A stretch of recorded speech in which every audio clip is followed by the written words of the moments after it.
Salam damai bagi kita semua umat beriman yang hari ini merayakan peristiwa perdamaian melalui sebuah kematian Tuhan Yesus Kristus.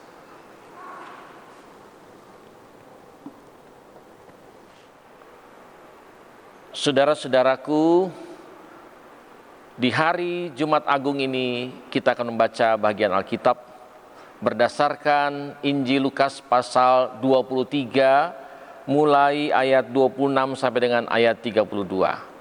Sebelum kita membacanya, marilah kita berdoa. Ya Allah, Bapa kami, Tuhan sumber kehidupan. Di hari Jumat Agung ini, kami datang kepadamu, mengingat rayakan akan kuasa, kasih, dan karya Tuhan yang agung dan mulia melalui peristiwa salib. Dan biarlah kami semua diberikan karunia Roh-Mu yang kudus, yang membangkitkan semangat hidup beriman kami, untuk menjadi sadar dan mau hidup di dalam kehendak Tuhan. Ya Roh Kudus, buatlah kami semua menjadi percaya dan mau hidup di dalam kehendak firman dan menyaksikannya di tengah-tengah kehidupan beriman kami. Demi kemuliaan Yesus Kristus, firman yang hidup. Amin.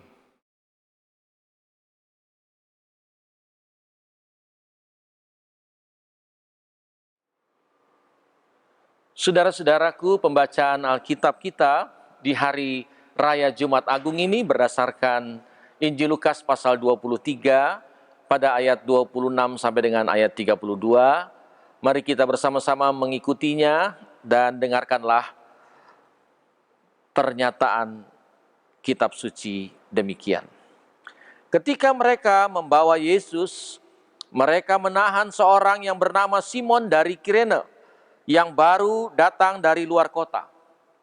Lalu diletakkan salib itu di atas bahunya supaya dipikulnya sambil mengikuti Yesus. Sejumlah besar orang mengikuti dia. Di antaranya banyak perempuan yang menangisi dan meratapi dia. Yesus berpaling kepada mereka dan berkata, "Hai putri-putri Yerusalem, janganlah kamu menangisi aku, melainkan tangisilah dirimu dan anak-anakmu. Sebab lihat, akan tiba masanya orang berkata, berbahagialah perempuan mandul dan yang rahimnya tidak pernah melahirkan dan yang susunya tidak pernah menyusui.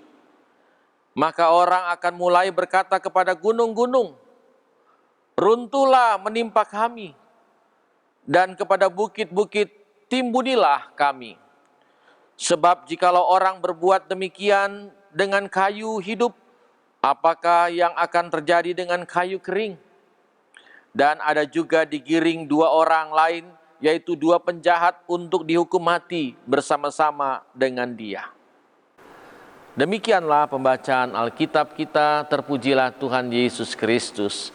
Hosiana, Hosiana, Hosiana, Hosiana.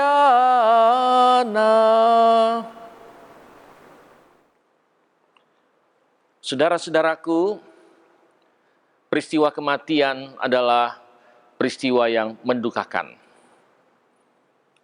Muncullah perasaan-perasaan yang sedih, perasaan-perasaan yang tidak menyenangkan.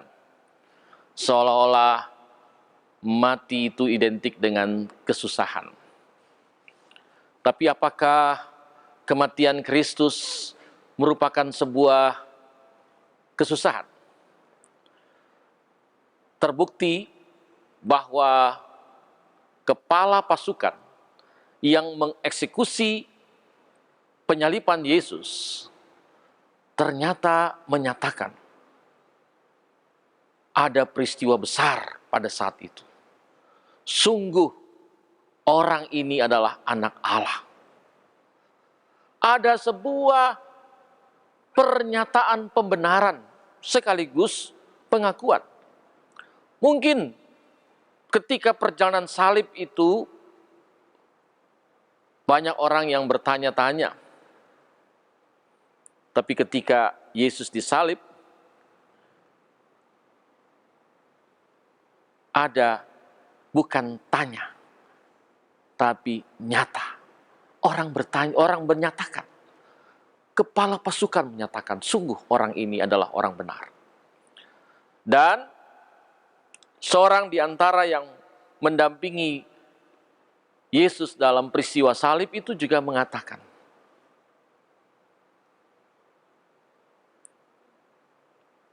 pembenaran ada pada Yesus.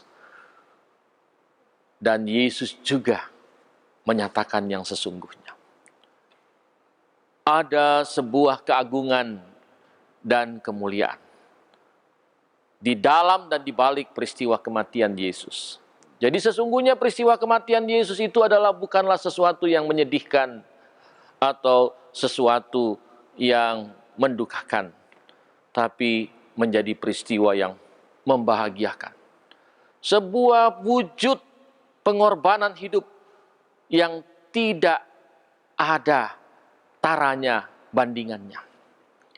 Kita bersyukur sebagai orang beragama, karena hanya agama Kristiani yang merayakan peristiwa kematian sebagai hari besarnya. Tentu ini juga saya kira tidak berlaku di agama-agama lain. Tanpa maksud saya membandingkannya, tetapi peristiwa kematian menjadi agung dan mulia. Karena itu disebut Jumat Agung, Good Friday, hari Jumat yang baik. Dalam cerita-cerita mitos, hari Jumat itu seringkali juga dikatakan tidak baik, menakutkan.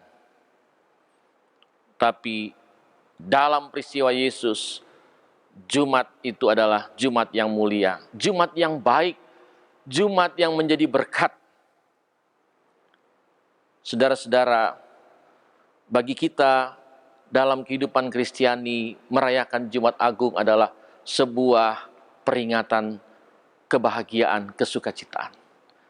Karena melalui matinya Yesus ada kehidupan, ada pemberian. Mati bukan hilang, tapi mati adalah dapat, beri, mendapatkan. Kita diberikan kehidupan yang baru. Oleh karena itu, pada saat Jumat Agung ini, mari kita bersama-sama akan menghayati apa yang dikatakan oleh Lukas dalam bacaan kita pada saat ini. Dikatakan oleh Lukas, seorang Simon dari Kirene. Kirene itu jaraknya dengan Yerusalem sekitar 2.500 km. Dia berada di daerah Libya sekarang ini, kota Tripoli sekarang ini. Jauh sekali ya. Dia datang ke sana hanya untuk merayakan hari besar pada saat itu, hari Paskah. Tapi ia berjumpa dengan arak-arakan ketika Yesus akan menuju Golgota. Apakah pada saat itu Simon, orang Kirene ini, ketimpa berkat atau ketimpa kutuk?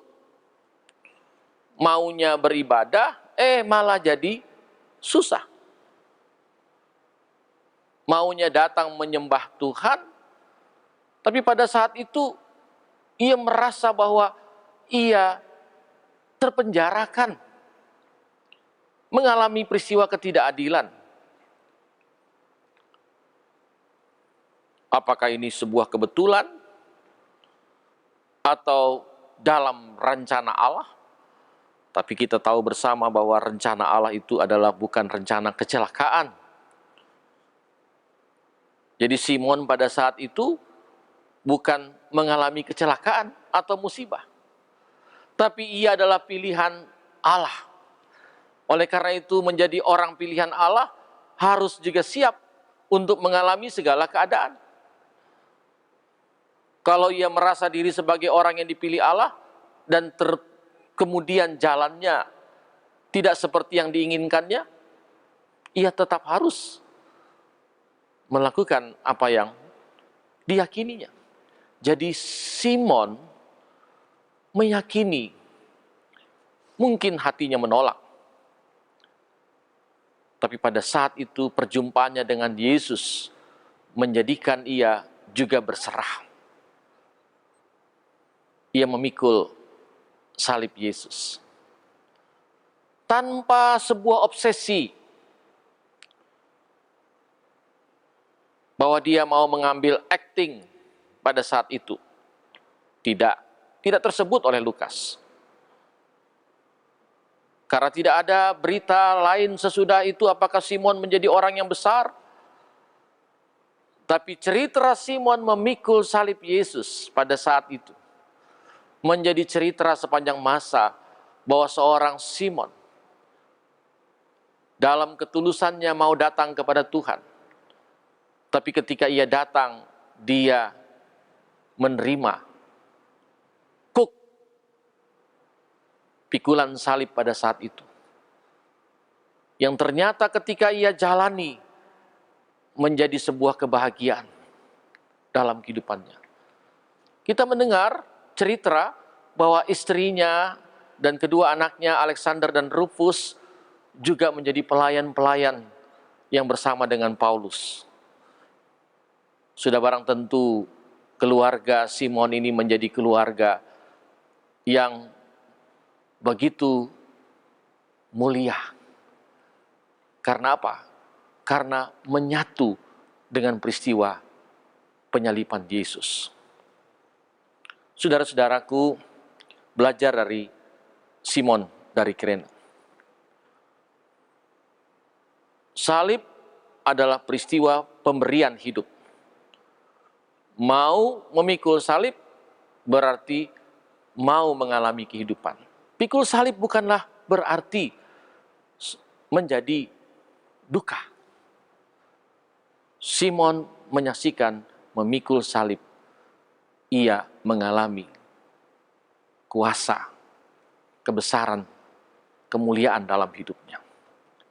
Lukas juga dalam bacaan kita memberikan cerita tentang perempuan-perempuan Yerusalem, putri-putri Yerusalem, yang sudah sejak awal ikut dalam rombongan Yesus, yang sudah sejak awal juga ikut meneriakkan Hosana, Hosana, yang menaruh hati pada Yesus yang akan mendatangkan kehidupan. Tapi kemudian mereka ketika menyaksikan Yesus didera, dicambuk, bahkan menggotong kayu salib, mereka menangis. Sebuah tangisan sedih. Karena romantisme yang ada. Karena begitu terpikatnya mereka dengan Yesus. Tetapi ketika Yesus berada dalam keterpurukan pada saat itu, mereka sangat sedih. Tapi mestinya yang mau disampaikan oleh Lukas di sini adalah perempuan-perempuan Yerusalem ini larut di dalam perasaan sentimentalnya. Tidak kepekaan sosial. Saya tidak tahu apakah itu karena penjiwaan dari para perempuan. Mungkin bisa jadi. Tapi yang disinyalir oleh penginjil Lukas mengemukakan cerita perempuan-perempuan yang menangis ini. Yang meratapi Yesus. Yang justru oleh Yesus dikatakan jangan tangisi dia. Tapi tangisilah Yerusalem. Yerusalem sebagai gambaran kehidupan orang-orang yang ada pada saat itu. Yang sesungguhnya membutuhkan jalan kehidupan dan kebenaran. Tetapi luput, runtuh, oleh egoisme, egosentris dalam kehidupan. Oleh karena itu, disaksikan ketika peristiwa prosesi penyaliban Yesus menuju Bukit Tengkorak, Golgota itu, perempuan-perempuan ini mendapatkan pembelajaran bahwa marilah untuk melihat bagaimana sesungguhnya keadaan hidup. Yesus sumber hidup. Bagaimana Yerusalem dapat dipulihkan. Bagaimana gereja yang seharusnya itu dapat memulihkan. Tidak ada lagi kesedihan seharusnya bagi gereja-gereja masa kini. Tapi gereja-gereja masa kini, orang-orang yang percaya pada masa kini harus berada dalam keyakinan dan arak-arakan untuk memulihkan, untuk membangunkan kehidupan ini yang renggang, yang jauh dari keinginan Tuhan, keinginan Yesus. Bagaimana gereja harus dengan kasih yang sejati itu dapat kemudian menyempurnakan kehidupan ini. Jangan sampai gereja mendatangkan kesukaran-kesukaran. Gereja harus bisa menyaksikan kehidupan yang membahagiakan. Dengan mengajak orang, mari kita semua memberikan hidup kepada Tuhan.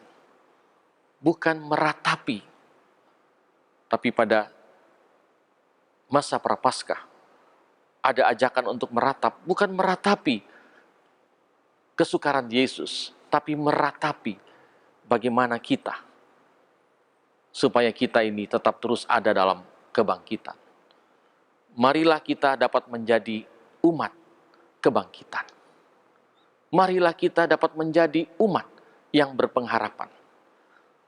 Melihat dan menjadikan salib Yesus sebagai langkah, komitmen, pernyataan diri untuk melakukan sebagaimana yang Yesus alami.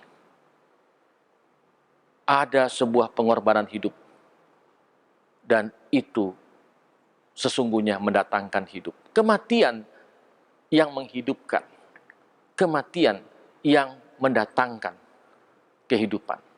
Itulah peristiwa Jumat Agung. Maka di tengah-tengah situasi kita sekarang ini, gereja-gereja harus menyuarakan, mewujudkan bagaimana sesungguhnya ia dapat menjadi berarti di sepanjang masa. COVID-19. Jikalau dihadapi tanpa keyakinan percaya akan hidup yang diberikan oleh Tuhan, akan menjadikan kita semua kehilangan harapan. Tapi kematian Kristus akan memotivasi kita bahwa COVID-19 adalah sebuah pengalaman untuk kita dapat lebih membuktikan diri bahwa hidup ini diberi oleh Tuhan, dikuasai oleh Tuhan. Selamat mengalami kebaikan dan kebangkitan hidup melalui kematian Tuhan Yesus Kristus. Bagi Tuhanlah kemuliaan selama-lamanya.